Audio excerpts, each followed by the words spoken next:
32 days ago, I set out to raise caterpillars into butterflies. And what I thought would be a simple project turned into an experience filled with surprises, as I discovered just how truly amazing these little creatures are. And together, we'll bear witness to one of Mother Nature's most miraculous transformations. And it all begins when I got this box in the mail. Inside are 7 baby caterpillars. But right now, they are completely paralyzed. During shipping, the temperature dropped, causing the caterpillars to enter a state of complete stillness. However, it's nothing to worry about, as it's a completely natural process that caterpillars use in the wild to survive cold days. And as I bring them inside, they warm up and come to life.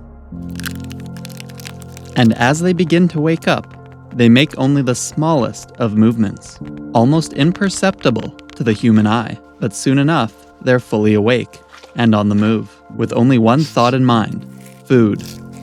And lucky for them, the entire floor is edible. 90% of a caterpillar's body is stomach, and over the next 2 weeks, they will consume over 200 times their body weight in order to have the energy to transform into a butterfly. And for these stomachs on legs, eating is a full-time endeavor. But not all of them are so hungry.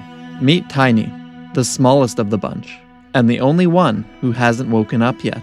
While his brothers and sisters are busy eating, he sits there, completely motionless. In the wild, only about 5% of caterpillars reach adulthood, and while the odds here in captivity are much better, if Tiny doesn't wake up soon, there's a chance he never will. This isn't what it looks like. It's not a dead caterpillar, but rather a shed skin. They grow so fast and eat so much that their skin gets too tight for their own body. And so, they grow a new skin underneath and crawl out of their old one, leaving behind a tiny skin ball. And while Tiny has yet to wake up, his sister, Gigantor, has already shed her first skin. She was the first to wake up and the first to eat. She is the biggest of them all. And her appetite is voracious. And she doesn't like to share. And all this commotion has caused Tiny to finally wake up. He makes his very first movements in this brand new world as he joins his siblings in the Great Feast. And he definitely has some catching up to do, as Gigantor is nearly double his size. And for the next week, all they do is eat, grow, and shed. They double and then triple in size. The hairs on their body grow long and thick and turn a beautiful white. But all of this growing comes at a cost. Due to their rapid growth, the cup they call home is overcrowded, and competition over food is getting fierce. Their webs are out of control and cover the entire enclosure, and all the eating they've been doing has left poop everywhere. And while this cup technically contains everything they need, I think they've outgrown this container. I think it's time to build them a new home. Their new enclosure started out as nothing but an empty tank, and the first step was to lay down some potting soil as a substrate. Then I added some flowers, and these beautiful plants will provide nourishment throughout the caterpillar's entire life cycle. The leaves are a welcome treat for the developing caterpillars, and the flowers contain tasty nectars, which will be the primary food source of the adult butterflies. And to finish their new home, I added some branches, which are essential as they provide a place for the caterpillars to make their chrysalis. And with that, everything was ready to go, and it was time to introduce them to their new home. And so I put them in, one by one by one. And at first, they were very confused. Up until now, their entire world had been a cup.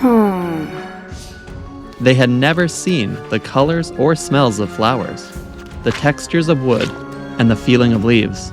For them, this was a whole new world.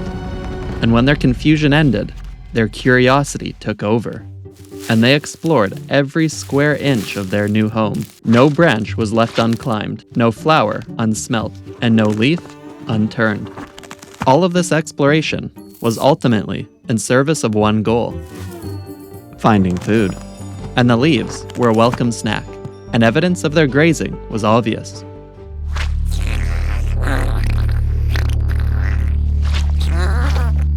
Some of them tried to nibble on the flowers, but they weren't very tasty.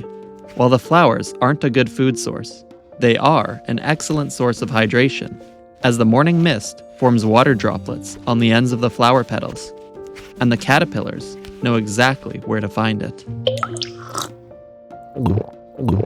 And while everyone else was busy exploring, Gigantor was trying to escape. She used her suction cup legs to stick to the walls, as she spun her silk into a ladder, which she used to climb directly up the glass. She made it all the way to the top, and up and over the rim, but she wasn't too happy when there was no food to be found. But it didn't take long for her to find new horizons. She turned her sights to climbing flowers. It doesn't look like she's going very fast, but for a caterpillar, this is pretty much full speed. Whatever she was looking for at the top was certainly important. It took her a while, but when she finally reached the flower top, she peered out over the ledge and surveyed the landscape. She reached out into the air as though she wanted to fly. And soon enough, she would, as she's looking for a place to form her chrysalis, and she needs the perfect spot, and it seems she's found it. At the very top of the enclosure, right against the mesh, she has entered the J-hook position.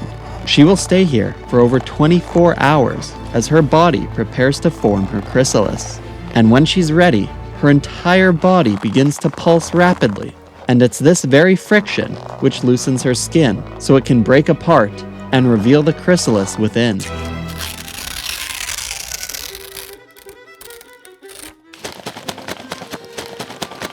Over the next day, the chrysalis dries and hardens into a protective shell. And from the outside, it doesn't look like much is happening. But on the inside, a chemical miracle is taking place. Gigantor is self-digesting. Her internal organs are liquefied in order to transform the caterpillar into the butterfly. Her leaf-cutting mandibles are modified into a nectar-sipping proboscis. 2 small discs in her back, previously unused, are expanded into wings. Her silk glands are reconstructed into saliva glands. And after 14 days of motionless miracles, she's ready.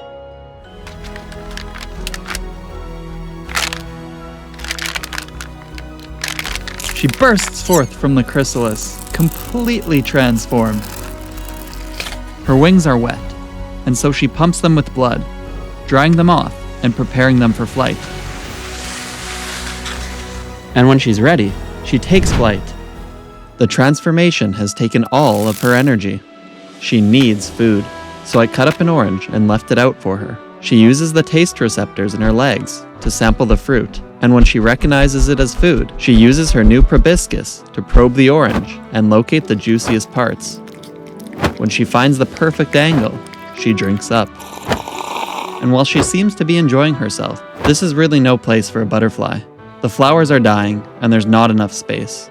In the wild, they can fly thousands of kilometers in their lifetime, and a 2-foot glass tank simply won't cut it. It's time to set them free. So I'm feeding Gigantor her final orange before we say goodbye, and after having raised her, she trusts me completely and climbs right onto my finger. And with her still on my hand, I took her outside to say goodbye and get a final shot together. But as soon as we went outside, she took flight, and I never saw her again. Hey, get back here. Lesson learned. Never trust a butterfly.